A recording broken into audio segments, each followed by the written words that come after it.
joining us again today as we go through and discuss our new regulations that are about ready to unfold on us in 22 days or so. My name is Gary Martell. I'm one of the owners of Mountain West Financial, and I'm joined today by Ann Savage, the VP of Legal and Compliance at Mountain West. So we're going to tackle a couple of these regulations again and kind of go through and discuss different aspects of them, bring them into what I think will be, try and put them in simple language that everybody can understand, and then we're going to get a little more detail today as we get closer and closer to unveiling the final compliance, which obviously the dates start in January 1st, 10th, and 18th of 2014. So we're getting pretty close, and we're excited about it. So one of the first things I want to do is remind you that there's two different regulations. There's actually three that really are changing, but there's two different regulations that most of this falls under. One is RESPA, Real Estate Settlement Procedures Act, and just to put it in real layman terms, what RESPA does, you know, we all relate a lot to it about the GFE, but it's providing an estimate of closing costs, prepaids, and whatnot to the borrower. We have to disclose service providers. One of RESPA's main focuses is making sure that there's no kickbacks or services that are not rendered and yet paid for somehow. We probably, a lot of times when we talk about RESPA or RESPA violations, you know, there are people that receive fees for one reason or another that shouldn't have. We also talk about that good faith estimate, the HUD-1, and there's a lot of RESPA that falls into servicing practices. So really that's one big rule that we in the mortgage industry spend a lot of time following. Another rule that we're going to spend a lot of time is the Truth in Lending Act. So we have RESPA and Truth in Lending. Truth in Lending Act, they kind of, a lot of times we feel that they run together, but there's different things that they're doing. The Truth in Lending Act also is responsible for put out the main disclosure is not the GFE, but it's the TIL, right? And it not only provides fees that are in connection with obtaining financing, but also terms and conditions of the loan. So it goes deeper and looks at a different piece of the disclosures up front. We do a lot of high cost tests. So I think we've all heard of like Section 32, Section 35, higher price mortgages, those type of things. Those are all affiliated under the TILA Act. We also have loan officer compensation rules that are falling underneath TILA. Appraisal independence, there's a piece of that. The AIR, as we call it, used to be HVCC, and now it's AIR. And I think a lot of people forget that a lot of our advertising or marketing done in the lending business is under TILA. So, you know, the two rules that we're going to talk about, and there's a few others that are intermingled with these, but first of all, we have RESPA, and then we have TILA. And between the two of those are most of the new regulations that are going to take effect in January. Right. I think traditionally people have sort of considered RESPA as more of a limiting type of a statute, whereas Truth in Lending is more of a disclosure statute. So under Truth in Lending, you have to disclose whether or not there's a prepayment penalty and some other things. But in any event, today's topic is the changes happening to both of those particular rules, statutes, and regulations. And so I thought we would go through a real quick rundown of some of the major changes. So on the Truth in Lending side, we have an effective date of 1/1/14 for loan originator compensation. And I also put the regulatory citations. So all of these citations would be 12 CFR, and for this one it would be 1026.36, in case you want to go and look these up yourself. This is great reading, by the way. Well, it's supposed to be a tool. There you go. So if you have questions, you'll be able to find the particular section of the regulation fairly easily, hopefully. So some of the main changes in Truth in Lending that we're going to hit today are LL Comp, the high cost loan changes, the counseling requirements for high cost loans. We're going to talk about the higher price mortgage loans and the testing for that, as well as some of the appraisal requirements. We're also going to touch on the QMS APR rules. So the qualified mortgage rules are a Truth in Lending related requirement. There's also some changes that we're not going to talk at all about, but just for your edification, there's some post-closing payment disclosures that are going to be required and servicing standards that are changing. And then there's the loan estimate form and the closing disclosure form.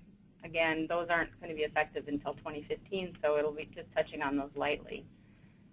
For the RESPA side of the equation, the main requirements that are changing in RESPA are with relation to the homeownership counseling list at application. There's some servicing disclosure changes, service transfer changes, and just more general servicing and default servicing changes. So our plan is not to spend a lot of time on servicing matters, but we are going to first talk about sections of Reg Z and Reg X that are on similar subject matter, and then we'll go through the ones that are specific just to Reg Z. So. Just want to reiterate, all the changes that go into effect are either the 1st, 10th, or 18th that we're having discussions on today. So as we know, they're all 20 to 30 days away. Okay, so the counseling notices in RESPA versus TILA. So for RESPA, the new requirement is that except for timeshares and reverse mortgages, we're going to have to give a list of homeownership counseling organizations within 3 days of application. That disclosure has to have up-to-date information. It can't be more than 30 days old. It will be obtained from the CFPB or HUD website. It can be provided by the lender or the broker. I think a best practice would be as a broker to provide that. I think Mountain West, our intention at this point anyway, is to also disclose it. And then the delivery has to be in person by mail or e-sign. And the only exception for the need to provide this is if you make an adverse credit decision within 3 days of application. So if you contrast that to Truth in Lending, the requirement is around high-cost loans, and it's not about the notice so much as it is about requiring the counseling. So again, a couple of just points. You need to get a certificate if you're doing a high-cost loan, which Mountain West still is not planning on it. And the counseling agencies can't be affiliated with the creditor or the broker. Now again, high cost is not the same as HPML loans, right? As we have had discussions. These are Section 32, and there's a separate requirement for them. And as Ann had indicated, Mountain West currently does not do Section 32 loans. Right. So with regard to servicing requirements, you know, there's just a huge number of things changing on the RESPA side. They really go into a great deal of detail. And I just don't think it's worth our time to go over it too much here for this audience.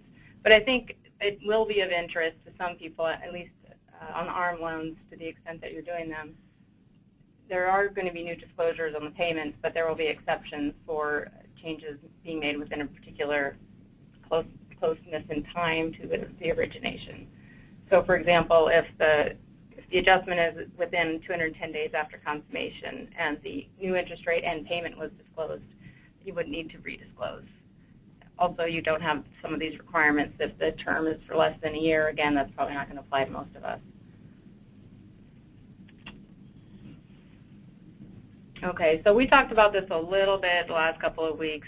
Again, just to remind you, the final rule for the combined Truth in Lending RESPA disclosure, which is going to take, so for the loan estimate, it's going to replace the separate GSE and TIL that you get in the initial package. It's now going to be called the loan estimate, and that's combining Truth in Lending and RESPA requirements. The rest of the requirements are pretty much the same. The broker creditor can provide it. It has to be within 3 days of application. You cannot collect fees until you have an intent to proceed.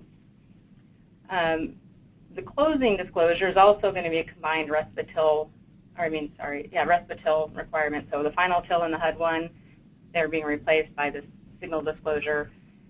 There's not a lot of, well, there's going to be a lot of differences, but one of the key ones is this 3 business days prior to closing. It has to be delivered at least 3 days prior to closing. So that's going to affect your timing in scheduling closings and such.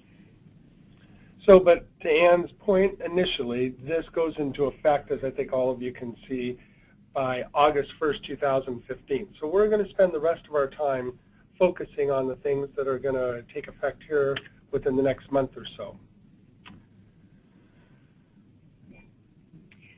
So I think, again, we're just going to point out the difference between a high-cost loan and a higher-priced mortgage loan.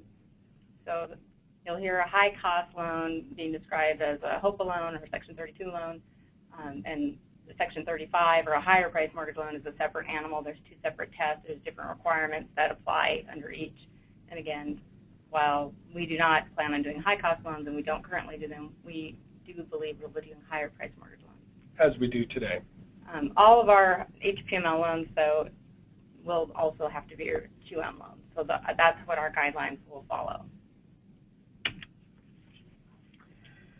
So the higher cost loans, when we do a new high cost rate test for TILA, the difference for the difference that'll take place is how we come up with what's considered a higher cost loan versus what it is today.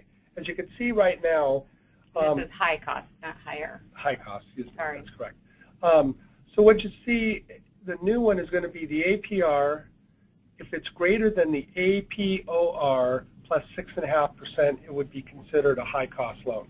Now, in some of our earlier webinars, we discussed what the APOR is, and again, this is a calculation that's provided out every Monday, and it's good for a week. If you're not familiar with what this term is, you can feel free to contact one of us or one of your account execs, or many of you will Google it, look it up on the internet. But anyways, going forward, a high-cost loan will be one that has an APR on a first lien that's 6.5% above the APOR. A junior lien, which is also considered a second or a third, if the APR is greater than the APOR plus 8.5%. So there's a special ruling regarding personal property, which we don't loan on, but it's out here as well. So the current high-cost rate test is basically the first trustee, if the APR is greater than the current Treasury that has a similar date, like a 30-year to a 30-year plus 8%, and the junior is a 30-year Treasury plus 10%. So the Treasury is being replaced by the APOR, and obviously there's a different threshold of the addition onto the two. Now, many of you guys go, well, okay, well, my software takes care of that, a lender takes care of that, and you are correct. But as we've said before, I think going forward, because of the different tests that we're all having to provide on loans, if you currently don't have software, either using butting up with your lender to use ours so that you test that early on in the transaction, or some of you have already, and I suggest you might want to do so, contact a vendor that provides these tests so you can run it yourself in the transaction up front so that you know if you have a high-cost loan, an HPML, or a QM type loan, because there will be a lot of softwares out there available for those tests. And I think it's worth noting, to the extent we ever get back into the HELOC business, this will apply to HELOCs, and it has not traditionally in the past, so that would be new. And Gary and I looked actually at the APOR versus Treasury rate, and at least last week, the Treasury rate was a little bit lower, so you'd be slightly better off to start with APOR versus Treasury, but the spread is smaller, so you're sort of offsetting. I don't know if this is going to mean a great deal of more loans fall into this category or not. It's a little too soon to tell. And one of the other things we found, though, is the Treasury does vary daily, where the APOR only varies every Monday. So every Monday you're going to get a new APOR to do your test against for the following week. And that's available, again, it's online, and Mount West Financial also has it available on their rate sheet. Okay, so in addition to an APR test, there's a high cost points and fees test, and that has changed as well. The new test is going to vary based on loan amount. So if it is greater than $20,000, you have to add up the points and the fees, and if it's greater than 8%, 5%. I'm sorry, 5%, you're right, it would be a high cost loan. Yep. And if it's less than 20, if your loan amount's less than 20,000, and as most of you know, it's pretty hard to find a loan that fits in the points and fees test that we can do less than 20,000. But if you were to find that loan, it would be 8%. But in today's world, almost everything we look at is going to be 5%. It's a good thing we have each other's backs. So in the current high cost, high points and fees test, the greater 8% of the loan amount, or $400 adjusted annually, and $625 was the base for 2013. So again, as you see, this is really what we're going to be looking at going forward for your high cost points and fees test. It is 5%. So if you're looking at that, the closed-end points and fees generally calculated the same as for QM. So, and we're going to get into those calculations in just a moment. And if you're doing an open-end, a HELOC, again, points and fees generally calculated the same as for closed loans and the QM loan calculations. There's also, if you're doing HELOCs, you're going to add participation fees payable at or before account opening. So the TILA high cost points and fees does not equal finance charge. And that's important to know, because as we go through here, some of the things that are included in APR are not included in some of the other tests, and some that are not included in some of the other tests are included in the APR. So we want to make this as confusing. And I get back to, again, if you don't currently have software that you're able to run your loans through to do these tests for you, you really need to make sure you contact either Mountain West or one of your other lenders and find out what tools we have available to help you run these tests, because they should be run early on in the transaction to make sure that you've taken in an application that you can close. So when we're looking at the high cost points and fees, you're going to include finance charge. And again, we get back to 1024-0.4A and B. And basically, those are finance charges that are included for obtaining the loan, and they would be like loan level price adjustments and those type of things. They would be processing fees and underwriting fees, and those would be the regular APR fees. And we're going to talk about some that will be excluded. The other part of this is loan officer compensation attributable to the transaction. What that means is paid to the broker. So in a wholesale transaction, one of the main things for that 3% is going to be what is paid from the lender directly to the broker. So if it's a 200 compensation, then that will be part of that calculation. If it's a 250, if it's 275. Most credit insurance paid at consummation or financed. And prepayment penalties, maximum possible and current refi prepayment penalty if applicable. So those are the things that are included in your APR fees. You're going to exclude, which we don't, an APR fee that is the interest or time differential, which is basically your per diem fees. Most MI, if you're doing an FHA loan, that upfront MI will not be included. PMI to the amount of an FHA upfront MIP for PMI, and monthly and annual MI with some exceptions. Now again, we have a chart that will be provided to all of our business partners that will help you decide, is this mortgage insurance acceptable or is it not? And again, if your insurance is refundable and or it is not more expensive than the mortgage insurance premium that be charged for an FHA loan, usually that would not be included. The other part that's not included is bona fide third-party real estate fees. Now, some that will be included or that would not be included also is bona fide discount points, and we're going to talk about that a little bit more, because there is some points that are eligible and points that are not eligible. So the affiliate fees paid to an affiliate would not be excluded. They would be included in this calculation. And again, this calculation is almost verbatim the same as the QM calculation for the 3% test. Correct. So when we talk about what is a bona fide discount point, and we've made some statements about this previously, the CFPB has come out and said, well, a bona fide discount point is something that the industry uses as pretty much the baseline for deciding what a point is. And years ago, when I first got in the industry, we said, well, if you're charging half a point, that would buy about 1/8%. But basically, some other tests that have to be out there before we even get started with that is if the APR before the discount doesn't exceed the APOR for a comparable transaction by more than 1%, you could exclude up to 2 bona fide discount points. And if the APR before that doesn't exceed the APOR for a comparable transaction by more than 2%, you can only exclude 1 bona fide discount point. So again, a discount point is bona fide if it reduces the consumer's interest rate by an amount that reflects an established industry practices. Now, we get into this, there's been a lot of talk around this. So if you read through this, if you have what would be considered a 0-point transaction, if you look at the rate sheet and there's an interest rate, we'll just say it's 4%, and it has 0 points to obtain that, you know, if that were the industry practice, then what you would do is if you had any points that were paid up above that, they would have to reduce the interest rate by an amount that the industry has established as a normal practice.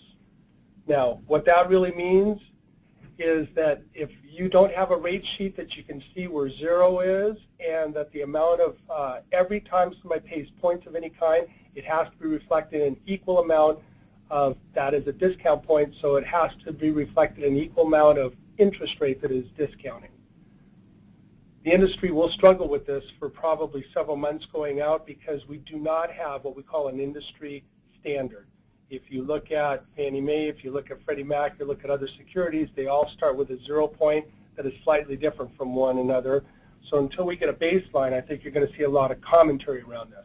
The bottom line is, though, any points that the borrower pays for has to be reflected with an amount of deduction or reduction in the interest rate to make it make sense.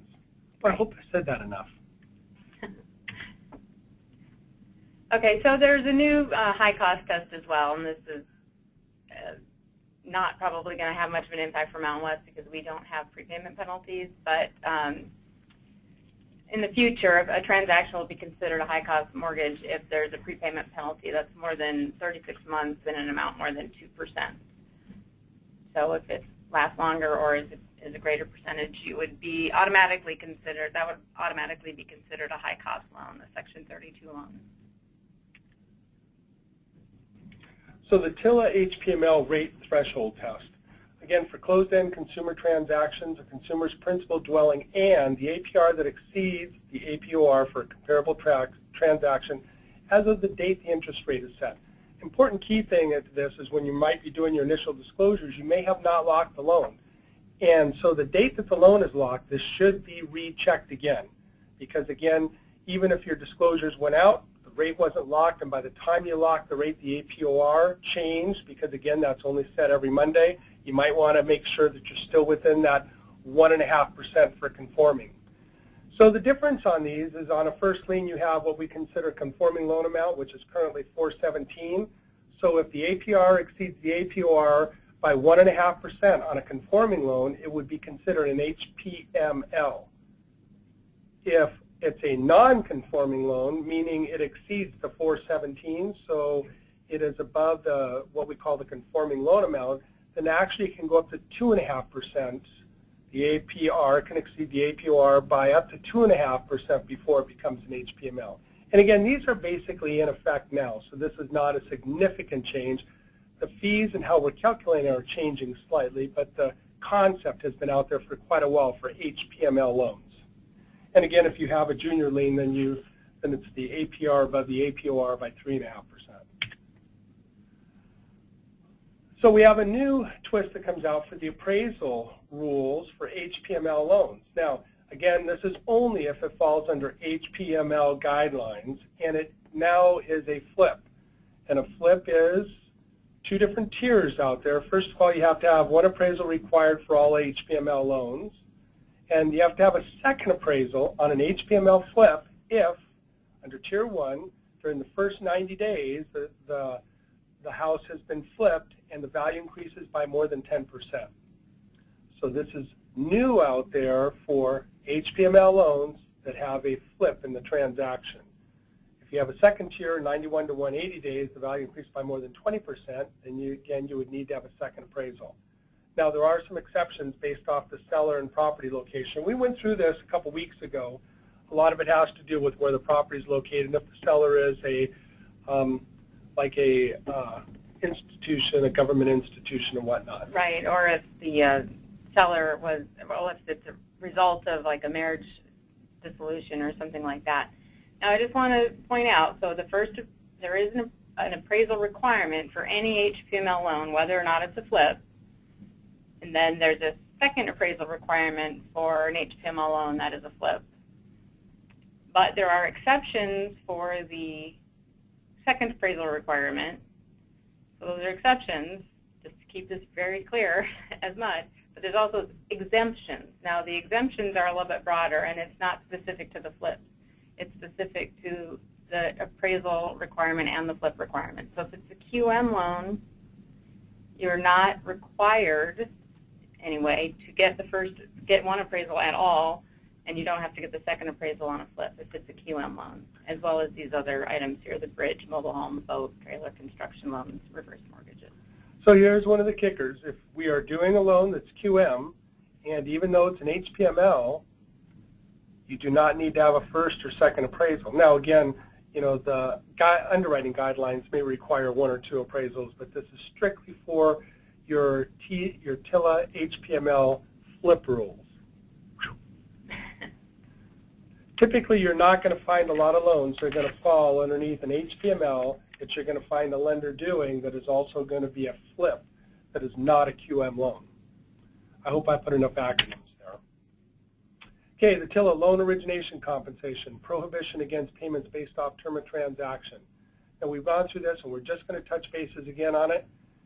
We want to make sure that everybody understands the rules that are out there, and then implementing them becomes a little bit easier as we go. First of all, you cannot pay a loan officer or a mortgage loan originator on the term of transaction. Rights and obligations in the promissory note or security instrument, you can't pay based off the interest rate or based off the fees and charges required to be disclosed on any of the fees or charges that would be required to be disclosed on a GFE or HUD-1.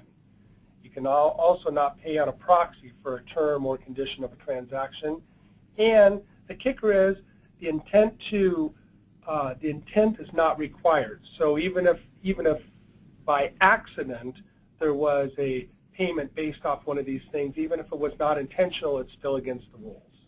Right, and that's where the proxy test comes in, because that's how they're saying you need to be analyzing your compensation plans using this proxy analysis, and that's how you would try to protect yourself from mistakenly having a comp plan without the intent to violate the rules.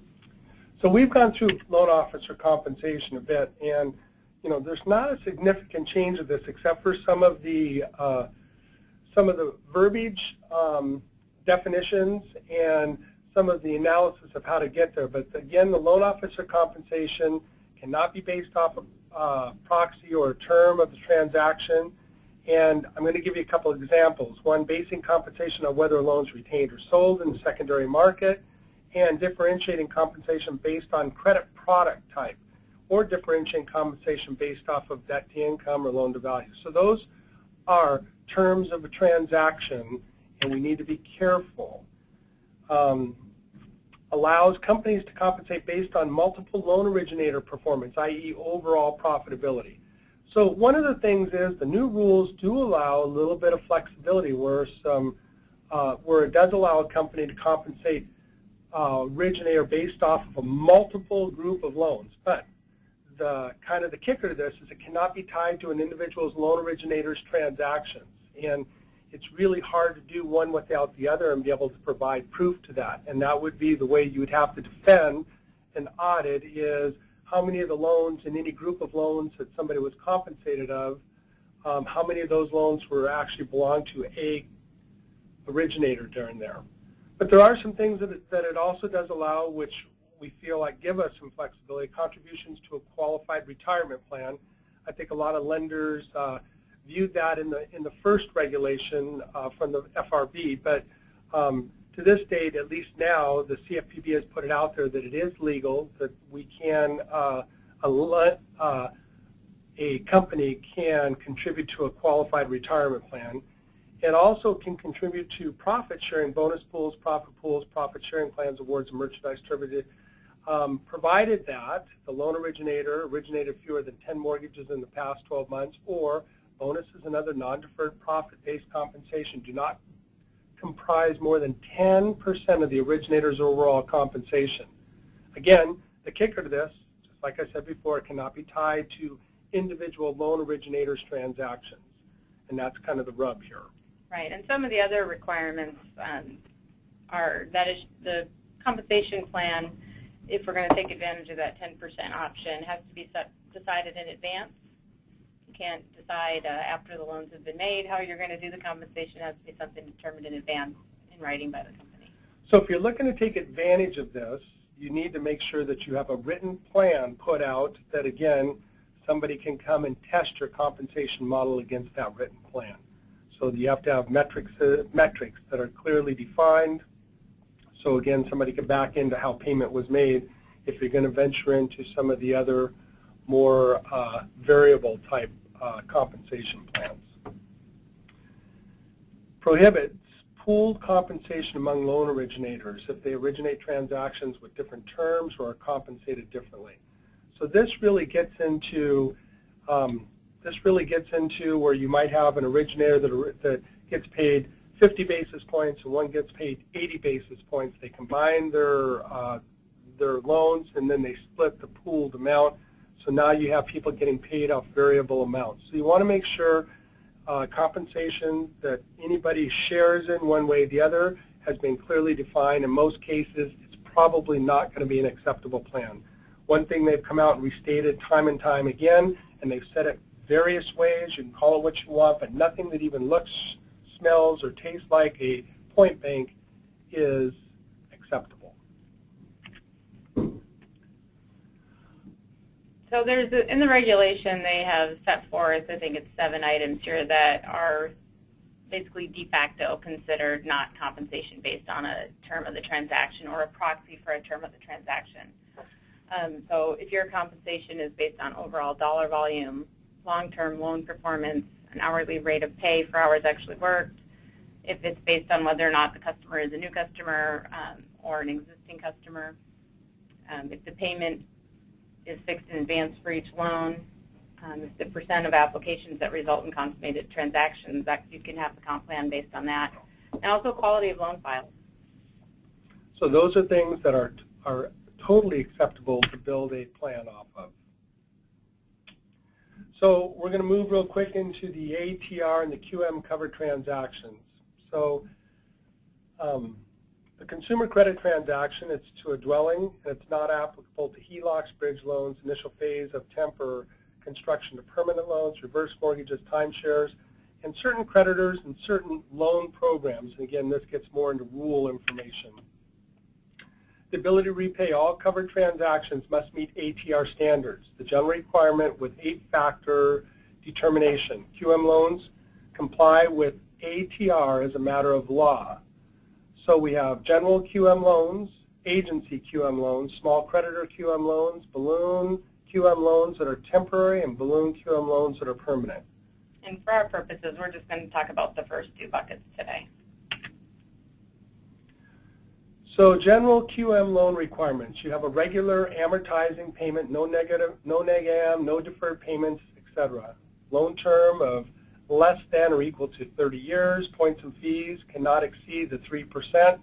And there's a few other tiers we'll get into for lower loan amounts. Underwritten for payment to include mortgage, all mortgage-related obligations. The max rate for the first 5 years, fully amortizing, and it must include property taxes, insurance, credit premiums, special assessments, HOA, etc. The credit considers and verifies income, assets, current debt obligations under Appendix Q. Now, if you've not heard of Appendix Q before, that's something you'll become familiar with because that is an underwriting standard that the CFPB has put out that gives us the ability to look at how they want a loan underwritten. It doesn't replace Fannie, Freddie, FHA, VA, but if you're not underwriting to one of those agencies, that would be the set of underwriting guidelines that you'd be looking at. So if you've not looked at Appendix Q, I suggest you do so. And I think most people are of the opinion that it fairly closely tracks FHA guidelines, but I'm not sure that that's exact, so I would take that for what it's worth, which is an opinion, unsolicited opinion. There we go. The debt to income must be less than or equal to 43%, taking into account basic underwriting stuff, payment amounts, mortgage-related obligations, other loans that the creditor knows or has reason to know about. And again, we're going to refer back to Appendix Q. One of the other quirks about this regulation is when they have has reason to know about, and I brought this up and we've had some discussion around it before. If a loan originator has or knows about other obligations or a reduction of income that is pending, and they do the loan anyways, the consumer has the ability to come back on that. So let's just talk about that points and fees.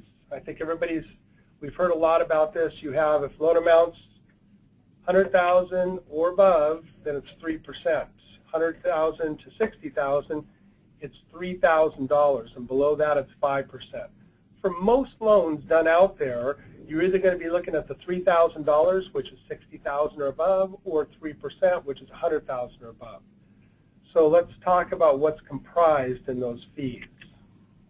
Well, if you want to go back a slide, the fees here in this 3% and the $3,000 are essentially the fees that were in the points and fees test that we discussed for the high cost. So it's pretty much the same calculation.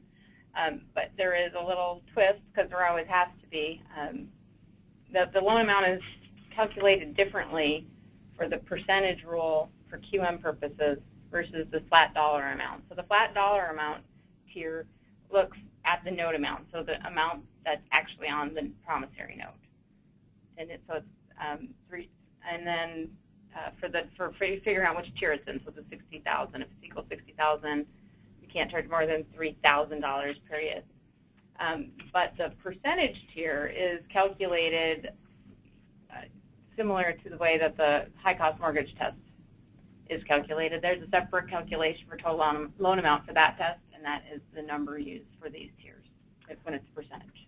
So just to reiterate about the QM fees, there are a portion of the APR fees that are included.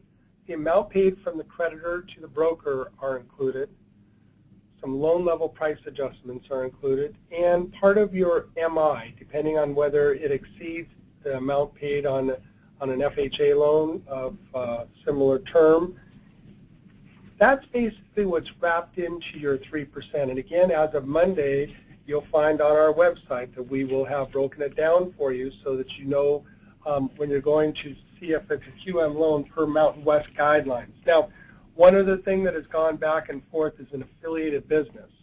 If you have an affiliated business, the portion of that that's retained by the broker or creditor would be included as well. So if you are part of a company that has an affiliated escrow company and the escrow fees are $500, and of that, $100 is retained by the escrow company, or if you have an appraisal management company like Mountain West does, and a fee is retained by Mountain West, that fee would be included in that 3% fee as well. So you just want to be, as you're calculating the fees out, make sure that you look at Mountain West chart if the loan is coming here, and or if you're sending it elsewhere, make sure you look at their definition, because some definitions will slightly differ. Most of them would be pretty much the same, and I think you'll see that most lenders will have a rate sheet that clearly shows you on, when doing business with them, what fees of theirs are included in the 3% test or the flat fee test, as opposed to which fees that you would be charging as a broker partner would go into that 3% test as well. So when we talk about what loans fall under that QM and have temporary approvals and whatnot, anything that's approved and eligible for sale at consummation of the loan to the agencies, Fannie, Freddie, FHA, USDA, and VA, would be deemed a temporary QM loan, which means, again, they have to follow with the regular substantially equal payments, principal balance cannot increase, deferral, but as long as it falls and is approved by one of those agencies, it would be eligible to be, and it's deemed to be a QM loan. So you do not have to meet an additional ATR, ability to repay requirement. And the DTI. And the DTI. So one of the kickers about this falls and it sunsets January 10, 2021. So as you can see, we have 7 years out there. The kicker is these agencies will probably start to tighten their guidelines and their specific QM requirements. Matter of fact, tomorrow I believe HUD is releasing a separate QM requirement, and the other agencies will be doing so as well at some point, that will show you if their definition of QMs varies slightly from that of the CFPB. Next week, we start on Compliance Monday, where we will discuss much more in depth in doing business with Mountain West, where you'll find our worksheets at, where you'll find our definitions and our written guidance to some of the rules that we've been discussing. As we've talked about, most of the lending that we do today complies and follows in guidelines with the new regulations being completed in January. We just want to make sure that you have the ability to see the tools to help you make sure your loans fall within those guidelines. With that being said, we really thank you for taking some time with us today. Hopefully we've given you enough overview and things to think about. You can go onto our website under our compliance tools. You can go to the CFPB's website. There's lots of reading if you're so inclined to do between now and the end of the year. Right, and the CFPB has some good videos.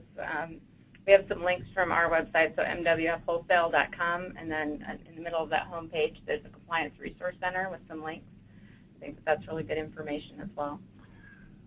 So again, by next Monday, you'll see a lot of written guidance and tools coming out from Mountain West Financial to help you with your loans. Remember, these regulations go into effect with applications taking for loan officer compensation after the 1st of January, and for the ability to repay in the QM, that would falls into effect after January 10th. So thank you for spending a little bit of time with us this afternoon. Have a wonderful holiday season. Thank you.